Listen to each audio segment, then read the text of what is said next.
anytime you have like a disadvantaged state for Kragg, for example, Elliana is able to come in with projectiles and try to be able to get them out of that situation as quick as possible.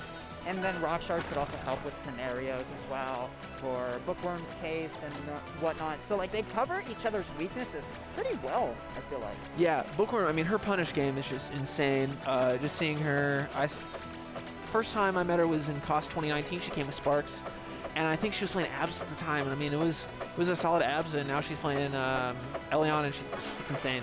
Absolutely. You know, and seeing, I think she's in the top 30, top 20. I wish I should have done some research before this and been like, I know where everyone's rank is, but they're both obviously, everyone we're seeing on stream here is a top 50 player for the past 2 sets. And this is, you know, these are the first rounds of doubles. Absolutely. You know, it's crazy. And like, if there's one thing that I know about top players is that they always say doubles is like one of the best things about the scene. Oh yeah, it's like, whatever, if anyone like isn't really sure about playing, but it's like, oh, you want to play doubles? It's like, okay, fine. Yeah, I'm always down to boogie with doubles. Yeah. Here we go. I mean, you always have to mention Renzo, you know, shout-outs. He's like the doubles guy. He loves it. Absolutely. They have a whole Discord server dedicated to it, too. Oh, yeah. It's crazy. But I like the ban there for Fire Capital. That's a really good stage for Elliana. Oh, and you definitely don't want to let Kragg like live to 200. So having big stages, you're just like, let's try to eliminate that as much as possible. So looks like they're going to Merchant. Another good stage. Gives him enough room. Gives Xaro the room to kind of move around and have his puddle not be where everyone else is. Yeah, you're right. And here we go.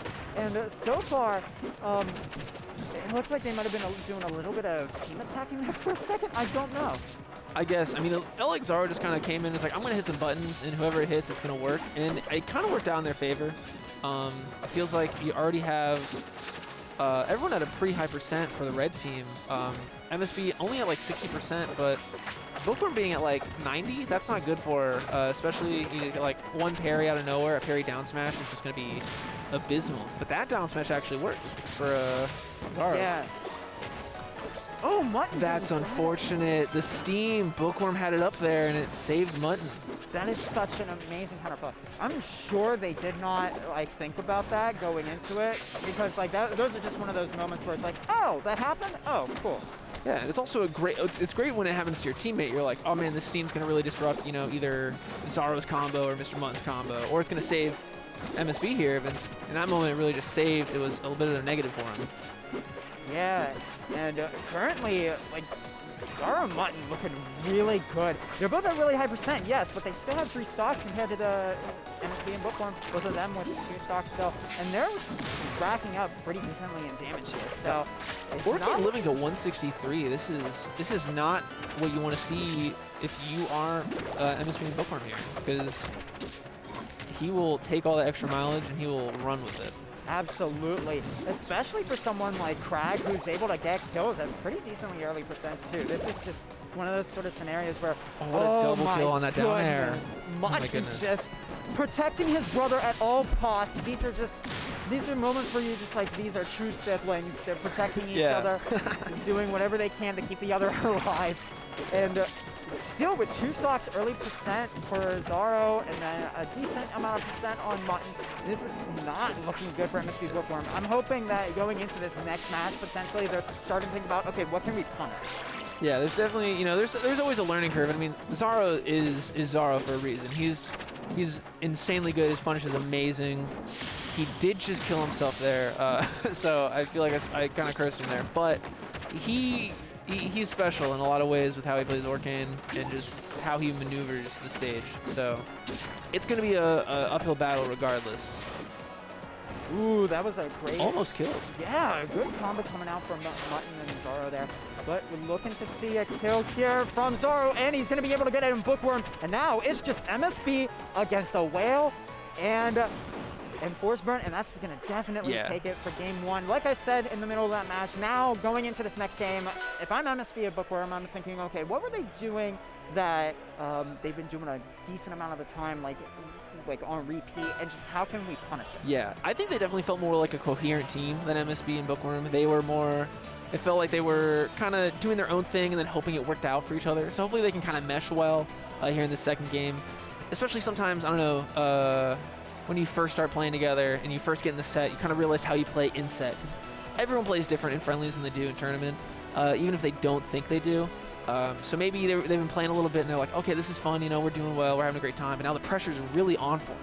So hopefully, yeah, they there's can a lot on the succumb line to that. going in with this, just like you said. And so having to figure all this stuff out with teams, like team sort of like coordination, how each player plays, not the best thing you want to be having to learn when everything is on the line, even though we're just in winners. Now, I really like the stage pick for MSB and Bookworm here. The ability to kill really early off of the sides for someone like Kragg, it's going to be very good for MSB. And then that same side approach for Missile Nair and a lot of the missile combos that you can do is going to be really good for Bookworm. And I don't think you have that same kind of advantage with Forsburn and Orcane that you do with Kragg. So hopefully this will be a better match for him. Yeah, absolutely. Oh, we're going to see the down strong. Oh, there we go. And right now, MSB looking pretty good with 3 stocks still, while everybody else at 2 looking pretty fresh. This is exactly what we were talking about before. They're adapting pretty well into this matchup here. This looks much more even. Absolutely. This kind of picks up our husband doing wonders for them, especially for MSB, who, like, Kragg is one of those characters that's just like, I want to be on rough wall at all times. If you're not gonna ban it and counter picks, I'm going to pick it. There's no stopping it. Oh, that was unfortunate there. A stray Nair, it looked like, just killed him. Yeah, that's just the rock wall. That is side effects of rock wall. You gotta talk to your doctor before choosing rock wall. Yeah, and I will take that for, you know, the kind of momentum they've been able to pick up here. If there's a stray Nair that just kind of kills, but I can do some great combos. And ooh! Double kill and up smash.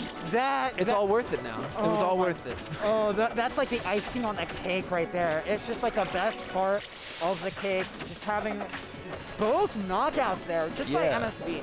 They got a full stock lead now. Absolutely. They're looking a lot better in terms of team strategy, coming up with how they can flow very well with each other.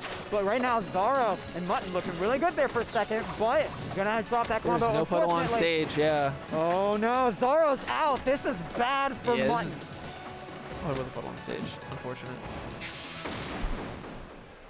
Oh man, that was such a great game 2 there from MSB and Bookworm. I mean, it felt like the opposite. It felt like game 1, like I was like, okay, this is just Xaro and Mr. Mutton's match. And now all of a sudden it's like, oh, this is just MSB and Bookworm's match. So, I mean, we'll see what happens game 3, but I'm like, it's really going to be, you know, I feel like it's going to be another one-sided game, and we're going to see what happens.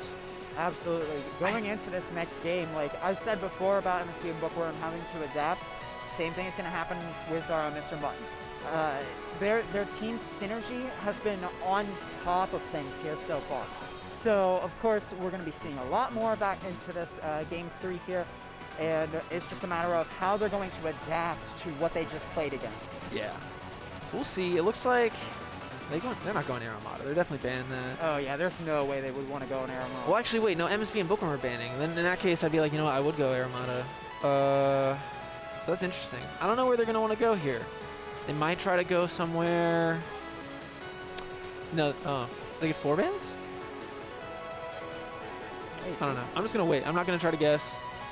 I feel like I always have it. There's always a reason for everything, and then I'm like, oh, I want to do it because of this, and then I sound like an idiot because I'm like, why would I do that? You're like, oh, you're so much right. So much righter. All right, looks like we're going to go to Julesville for game 5, or game 3 here. Yeah. This is only a best of 3. It feels like it should be a best of 5, a game like this. I mean, 2 top 10 talents. I just want to see more games with all 4 of these players. Oh, yeah. Yeah, that's not going to be a kill yet from Xaro. Too early for that to happen. Now, there was just an absolute fest happening there at Xaro and Bookworm there. They're already at like 90%. That was like 15 seconds in. I'm gonna go back to what happened there like a couple seconds ago. MSB was so lucky. He used side special, got parried by Xaro, and it took him off stage. He was saved by his rock pillar that was on the outside of the stage. Dude, rock pillar comes in clutch just for that. I feel like there's a lot of moments. It's a little dangerous to rock pillar kind of highlight that. But if you can, there's like a moment where it's like, okay, this won't be too bad. You can really extend your life by just teching off that rock pillar, just like keeping it up there for you. Absolutely. And right now, MSB 141, looking for any sort of way to get back onto stage here, but not going to be able to do it. Xaro going to have the down strong primed and ready to go. And we see the up strong aerial coming in from Bookworm, going to take a stock off of Mutton here. And now, that got very dicey there for Xaro. He was lucky. Yeah, you're right. And Xaro is just going to sit around and vibe for a minute. Yeah. I'm okay with that, you know. He's gonna, if you see yourself and you're like, man, I almost just kind of died there when I really didn't have to, it's like, I'm gonna not let that happen now. Absolutely. Bookworm gonna be able to get the up strong on it. For a second, I thought the up air hit Xaro and it saved him, and I was like, oh, I was so excited, and then nothing happened. The saves are, I think, the coolest part, because you think something's gonna happen, and you're like, what? Yeah, there was too much knockback at that point for it to really be able to be a save, but I mean, one could only hope. All these up airs coming in from Xaro, and we see the down strong, and that's going to take the stock from MSB. Both players now at 1 stock remaining. Oh, and Mutton looking great for the 2 stock. So they might potentially be able to take this set if Mutton is able to stay alive for as long as possible. Ooh. He almost killed his teammate there with that up air. I was like, wait a second, what are you doing? This is a 3v1. All right, we see Bookworm unfortunately going down to the back air from Orcane, and now it's all up to MSB here, but he's looking good at 50%. And MSB is a very cool and calculated sort of guy. Oh, that's not good. That is not, yeah. You want to keep him around if you can. Right, but like I was saying, MSB, a very cool and calculated sort of guy. He really takes his things slowly, and he assesses as he plays. So he's going to take this the safest way possible, because you're at a massive disadvantage here. You've got a Forsburn primed and ready for an explosion, and you also have Orcane, who has a really good matchup advantage against. And he's just doing a great job of getting back on stage here. It's one of these are one of the hardest things to do, but fortunately not enough. And there goes Xaro and Mr. Mutton going to the winter semis. You're right. There's only so much you can do before you're eventually going to get caught. And